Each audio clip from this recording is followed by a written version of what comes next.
biz hozir logaritm a x darajasi endi daraja oldinga tushishini nima uchun? Aynan oldinga tushishini isbotini ko'rib o'tamiz. Ya'ni avval o'rganib qo'yganmiz. Logaritm a square b ning sinsi teng s oldinga tushadi. S ko'paytirilgan logaritm a square b bo'ladi deb o'rganib qo'yganmiz.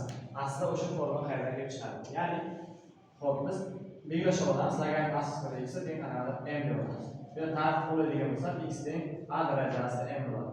Endi ikkita tomonni tenglamada, ikkita tomonni bir xil songa qo'shish, ayirish, ko'paytirish bo'lishi mumkin. Va shu qatori buni ikkala tomonni bir daraja ko'taraman, n'inchi darajaga ko'taraman, ikkala tomonni. N'inchi darajaga ko'tarsam nima hosil bo'ladi? X darajasi n teng a darajasi ikkilasi ko'payadi, n ko'paytirilgan n hosil bo'ladi.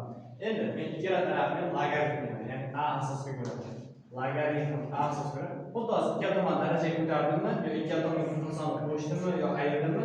Xuddi shunday ikkala tomonni logaritmlash mumkin. Logaritm a square logaritm a square. Ikkala tomonga mana shu narsani yozib qo'ydim. X darajasida n joyida turibdi.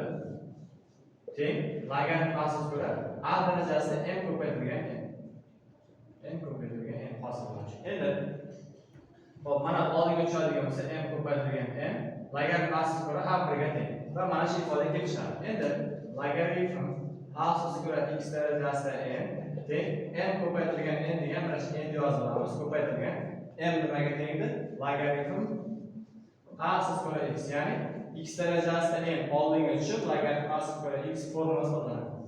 Mana shu formula isbot.